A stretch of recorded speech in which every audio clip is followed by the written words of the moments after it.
Hello and welcome to our show. We have with us here today in our studio a very special guest who has been labeled as a volatile literary transformer. He is the recipient of numerous awards including the Tamrapatra from the Rajasthan, Bihar as well as the UP government. He has been the fellow in the Indian Institute of Advanced Studies in Shimla. He is well known for his work, for his translations rather, about the Ramayana from Kashmiri to Hindi, Ram Avatar Charit. Doctor Raina, आपका हमारे इस show में बहुत बहुत स्वागत है. So doctor Raina, आप पिछले 40 सालों से लिख रहे हैं.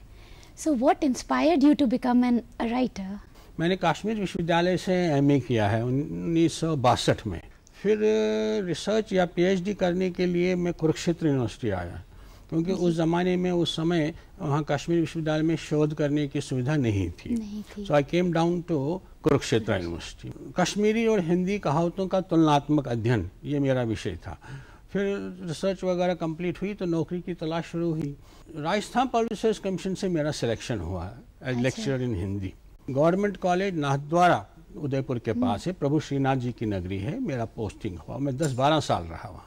तो मैं वहाँ मैगजीन्स वगैरह में देखता था, कादम्बरी, हिंदुस्तान, ये सब आते थे शायर का. तो इनमें अनुवाद छपते थे कहानियों के, तो कश्मीरी के अनुवाद में कम देखता था वहाँ. तो मेरे मित्र मुझसे कहते, यार तुम तो कश्मीरी भाषी हो, जानते हो हिंदी भी, तो तुम करो ना ये काम. फिर करेगा, क्योंकि मराठी के होते थे, गुजराती के अनुवाद होते थे. तो मुझे लगा कि मुझे ये काम करना चाहिए. ये बात है 1966-67-68 की. और कादम्बरी में, धर्मयुग में और साप्ताहिक हिंदुस्तान में कश्मीरी से हिंदी में मेरे अनुवाद खासतौर पे कहानियों के छपने लगे, जो फिर दूसरी भाषाओं में. तो इस तरह से ये सिलसिला जो है आगे बढ़ता गया. प्रेरणा यही रही. और आपकी जो पहली पुस्तक है जो 1972 नहीं, वो पहली पूरी जो पुस्तक वो कश्मीरी भाषा और साहित्य, वो सन्मार्ग प्रकाशन से छपी है. वो भी यूजीसी की ग्रांट से छपी है. क्योंकि जैसे मराठी भाषा और साहित्य, गुजराती भाषा, कश्मीरी भाषा साहित्य कोई पुस्तक थी नहीं. तो मैंने छोटा सा एक प्रोजेक्ट यूजीसी को भेजा. काफी रिकॉग्निशन मिली है उसके तहत. रिकॉग्निशन क्या, हाँ, केंद्रीय हिंदी निदेशालय ने उस जमाने में मुझे उसके लिए पुरस्कृत भी किया. आपकी एक रचना थी कश्मीरी कवियत्रियों पे. हाँ, और उस पे राष्ट्रपति जी ने भी उस समय कश्मीरी कवित्रा और उनका रचना संसार, इसमें हमारी प्रसिद्ध कश्मीरी कवित्री ललेश्वरी हुई है, ललदत भी कहते हैं उसको, हवा खातून हुई है और अर्निमाल, इन 3 को लिया है. इनका आलोचनात्मक अध्ययन है उसमें. और फिर इनका जो कलाम है, यानी इनके जो गीत हैं, है ना, उसका भी अनुवाद दिया है. वो बहुत अच्छा, उसमें प्रेसिडेंट साहब ने बड़ा अच्छा फॉरवर्ड लिखा उसके लिए. मृणाल पांडे ने भी कुछ लिखा उसके लिए, और उसको बड़ा अच्छा जो है साहित्यिक सर्कल्स में रिसीव किया गया. आपको बहुत सारे अवार्ड्स भी मिले हैं, ताम्रपत्र भी मिला है, 2 बार मिला है इनफैक्ट. हाँ, ताम्रपत्र मुझे कश्मीरी रामायण का हिंदी में अनुवाद करने पर मिला है.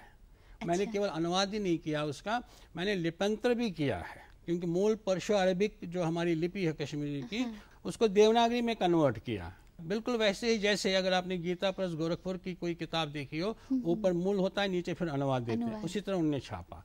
पसंद की लोगों ने कि कश्मीरी रामायण पहली बार हिंदी जगत में आ रहा था. वहाँ तो था ही, लोग जानते थे, राम अवतार चरित उसका नाम है. और उसके जो मूल लेखक हैं, है ना, ऑथर, वो है प्रकाश राम. जैसे हमारी कश्मीरी जो लेडीज़ हैं, हिंदू लेडीज़, वो पहनते हैं ना, हमारे यहाँ डेजोरो वगैरह कहते हैं, उसको ऐसे दिखाया है. उसका पहनावा, फिरन विरन, और फिर वनस्पति वहाँ की, उस तरह का वर्णन, वहाँ के रंग, वहाँ के फल फूल, उनका वर्णन है. वो तो हर कवि जिस माहौल में रहेगा वैसा ही वर्णन करेगा. तो सर, इसका जो ट्रांसलेशन हुआ है, उस ट्रांसलेशन में आपको क्या क्या प्रॉब्लम्स आई? नहीं, चाहे उसका हो या किसी का भी हो या कोई भी करता हो, अनुवादक जानता है कितनी कोफ्त होती है ट्रांसलेशन करने. अनुवाद कला जो है, अनुवाद कर्म जो है, ये कोई सरल कार्य नहीं है. बड़ा मुश्किल और बड़ा दुख देने वाला कार्य है. तो और मगर अब देखिए, दुर्भाग्य से अनुवाद कर्म को या अनुवाद कला को द्वितीय श्रेणी का लेखन भी माना जाता है. अनुवादक को मानते हैं, अरे ये कोई मौलिक थोड़ी लिख रहा है, ये तो किसी की चीज़, पर वो नहीं समझते कि ये दुनिया को एक नई चीज़ दे रहा है. अगर मैंने अनुवाद न किया होता कश्मीरी रामायण का, तो हिंदी जगत कश्मीरी रामायण से परिचित होता ही नहीं. तो उसका योगदान भी तो है. अब रही बात कि उसको क्या कठिनाइयाँ सामने आती हैं.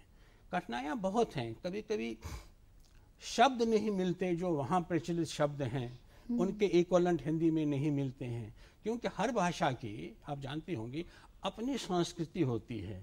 हर भाषा के अपने भाषा के शब्दों का अपना एक अलग अर्थ होता है, उनकी अलग अपील होती है। उनको दूसरे में उसी खूबी और उसी, है ना, प्रामाणिकता के साथ उतारना बड़ा कठिन है। तो मेहनत करनी पड़ती है। कोश सामने, कभी कभी कोश में भी नहीं मिलते हैं वो। तो कुल मिलाकर के अनुवाद कर्म कोई सरल कर्म नहीं है। तो निष्ठा से, मेहनत से, लगन से आप ये काम कर सकते हैं और करना चाहिए। चलिए हम इस पे आगे डिस्कशन करेंगे। Now it's time for a short break, we will be right back. Welcome back.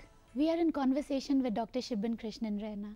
We were discussing about the issues and challenges in translation. आप जब फेलो थे Indian institute of advance studies में शिमला में, तो वहाँ पे ये आपकी टॉपिक थी रिसर्च की। बिल्कुल, बिल्कुल। सो आप इस पे थोड़ा सा और लाइट डालेंगे? बिल्कुल बिल्कुल। काम तो मैंने किया ही था, और इस बीच में जो चैलेंजेस, जैसे आप कह रही हैं, प्रॉब्लम्स आई, तो मैंने सोचा कि एक ऐसा project Indian institute of advance studies को भेजा जाए जिसमें मैं अनुवाद की समस्याओं पर काम करूं। पहले साल तो शायद नहीं हुआ वो अप्रूव वो प्रोजेक्ट, मगर दूसरे साल उन्होंने मुझे बुलाया। बहुत शानदार इंस्टीट्यूट है, one of the best institutes, और पूरी सुविधा है वहाँ, बहुत अच्छी लाइब्रेरी है। तो वह काम मैंने वहाँ ढाई पौने 3 साल रहा मैं वहाँ। भारतीय भाषाओं से हिंदी में अनुवाद की समस्याएं, ये मेरा विषय था। पर ब्रैकेट में उसमें था with special reference to Kashmiri Hindi, क्योंकि सभी भारतीय भाषाएं तो मैं जानता ही नहीं हूँ। तो उसमें ब्रैकेट में कर दिया कश्मीरी से हिंदी में जो है। बाकी थ्योरेटिकली जो अनुवाद की समस्याएं हैं वो तो पहले हाफ में आई गई, बाद में फिर कश्मीरी से हिंदी में क्या समस्या आती है वो मैंने दे दिया। तो उसमें मैंने यही बताया कि देखिए, जो अनुवादक होता है वो आप भी समझती हैं, जानती हैं, कि एक तो उसको दोनों भाषाओं पर उसको कमांड होना चाहिए, जिसको हम कहते हैं सोर्स लैंग्वेज, जहाँ से वो करता है ना। और फिर टारगेट, जिसमें कि वो टारगेट लैंग्वेज, टीएल कहलाते हैं वो, जिसमें कि वो करता है। जैसे मैं कश्मीरी से करता हूँ और फिर हिंदी में, या मैंने अंग्रेजी से भी बहुत अनुवाद किया साहित्य अकादमी वगैरह के लिए। एक तो दोनों भाषाओं का ज्ञान होना चाहिए, और फिर जो बहुत ज़रूरी है, and you will agree with me, कि जिस विषय की किताब का वो अनुवाद कर रहा है उस विषय का उसको अच्छा ज्ञान होना चाहिए, और फिर उस संस्कृति का भी ज्ञान होना चाहिए। जिस संस्कृति की वो पुस्तक है, जिससे वो जुड़ी हुई है ना, तो उससे वो उसमें वो प्रामाणिकता ला सकता है। अच्छा, एक चीज़ और आती है, लोग कहते हैं कि साहब चाहे कुछ भी हो, अनुवाद तो अनुवाद ही है, उसमें वो मूल जैसा आनंद या मूल जैसा वो नहीं होता, नहीं हो पाता। और उसके लिए एक उक्ति भी है, कहा भी जाता है, मैं आपको उदाहरण देके मैंने कहीं पढ़ा है, कि सेंट की एक शीशी जिसमें सेंट है, उसको आप किसी दूसरी में उंडे लें, मगर कुछ ना कुछ सेंट तो उस शीशी में रहेगी। आप पूरा सब कुछ नहीं ला सकते। इसी तरह अनुवाद करते समय आप सारा मूल जो आत्मा है ना, सोल, वो उसमें नहीं ला सकते, कुछ ना कुछ तो उसमें कमी रहेगी। मगर प्रयास किया जाना चाहिए दैट वन शुड बी, और the translator should be faithful, जितना वो कर सके, जितना वो उसको वहाँ से ला सके, उस मूल यानी आत्मा को पकड़े। एक आपने शायद नाम सुना हो, उम्र खयाम की रुबायात हैं, फारसी में लिखी हुई हैं। फिट्जराल्ड ने उसका अनुवाद किया था, ये शायद 19वीं शताब्दी की बात है। बड़े अच्छे, one of the best translations वो माना जाता है। पर उसने उसमें लिखा है एक जगह कि मैंने शब्द अनुवाद नहीं किया, मैंने भाव का अनुवाद किया, आशय का अनुवाद। अगर मैं शब्द अनुवाद करता तो शायद मेरे उसकी प्रशंसा नहीं होती। उसने उस भाव को पकड़ा, उन कपलेट्स का, और उसको फिर उसने अंग्रेजी में ढाला। पोइट्री में ज़्यादा प्रॉब्लम है, गद्य में उतनी प्रॉब्लम नहीं है। पोइट्री में वर्ड टू वर्ड ट्रांसलेशन करना बड़ा मुश्किल है। आप उसको समझिए, उसके आशय को क्या कहना चाहता है, फिर उसका आप अनुवाद करिए। जब अनुवाद करते हैं तो उस समय क्या टेक्स्ट से ओरिजिनल टेक्स्ट से थोड़ा हट के अपनी क्रिएटिविटी भी ऐड की जाती है उसमें? देखिए, राइटर तो क्रिएटिव होता ही है, उसमें वो तो जीनियस है, उसमें कभी तो वो लिखता है। और जो ट्रांसलेटर है वो उसका अनुवाद करता है, क्योंकि पहले से ही जो चीज है उसी का तो वो करता है, नया तो वो कुछ नहीं देता है। बिल्कुल। मगर अपनी प्रतिभा के बल पर, अपनी प्रतिभा के आधार पर, on the basis of his genius and talent, वो उसमें और अच्छी जान फूंक सकता है। बिल्कुल। तो वो मूल के बराबर का ही एक दमदार प्रयास बन जाता है, मूल के बराबर टक्कर दे सकता है। बल्कि मैं तो कहता हूं कि पढ़ने वाला जो है वो ये कहे कि यार मूल रचना पढ़ने पर मुझे उतना आनंद नहीं आया जितना कि मुझे इसका अनुवाद पढ़ने पर आनंद आया। क्या गजब का अनुवाद हुआ है। पिछले 40 सालों में आपने एकेडमिक फील्ड में क्या परिवर्तन देखा है? हमारी इतनी फैसिलिटीज कहाँ थी हमारे उस समय में, और अनुवाद के क्षेत्र में, अनुवाद के सिद्धांतों पे किताबें भी नहीं होती थी हमारे टाइम। हमने खुद अपनी मेहनत करके ये किया है। आज तो अनुवाद के विषय, अनुवाद डिपार्टमेंट्स में, यूनिवर्सिटीज में है, कई यूनिवर्सिटीज में तो ट्रांसलेशन स्टडीज सब्जेक्ट है। यहाँ JNU में है और भी है, कोचिंग सब जगह है, साउथ में है। ट्रांसलेशन को अब एक क्या कहना चाहिए, सब्जेक्ट के रूप में इंक्लूड किया गया है। हाँ, तो परिवर्तन तो आया ही है। और बाकी ओवरऑल एजुकेशन का प्रचार प्रसार तो हो ही रहा है। हमारे जो यंग अपकमिंग राइटर्स और ट्रांसलेटर्स हैं उनके लिए आप कुछ मैसेज देना चाहेंगे? हर चीज का अनुवाद हो ये कोई जरूरी नहीं है। बहुत कुछ लिखा जा रहा है, हर भाषा में लिखा जा रहा है, हर एक का अनुवाद हो, it's not possible and not feasible also.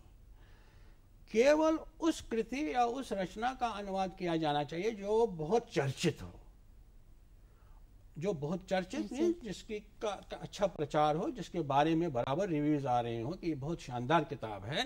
तब नेचुरली ये समझा जाता है इसका अनुवाद भी होना चाहिए। अब मराठी का कोई उपन्यास है, आपका पंजाबी का है, गुजराती का है, अपनी भाषा में तो वो लोकप्रिय है, मगर इधर हिंदी में भी आना चाहिए, अंग्रेजी में भी आना चाहिए। तो हर चीज का अनुवाद हो ये जरूरी नहीं है, मेरा मानना है। मगर जो बहुत बढ़िया है कोई रचना, और जिसको पढ़ने के बाद पाठक ये कहे डंके की चोट कि अरे यार, अगर ये अनुवाद के माध्यम से मेरे पास नहीं आई होती रचना तो मैं एक अच्छी रचना के आस्वादन से वंचित रह जाता। ऐसा जब वो कहेगा तब ये माना जाएगा कि भाई अनुवादक अपने काम में सफल रहा है। विद दैट नोट सर, आपका हम लोग बहुत बहुत शुक्रिया अदा करते हैं कि आप समय निकाल कर हमारे पास आए और हमसे इतनी सारी बातें की। We have a lot to learn from him and we would like to thank you again for being with us sir.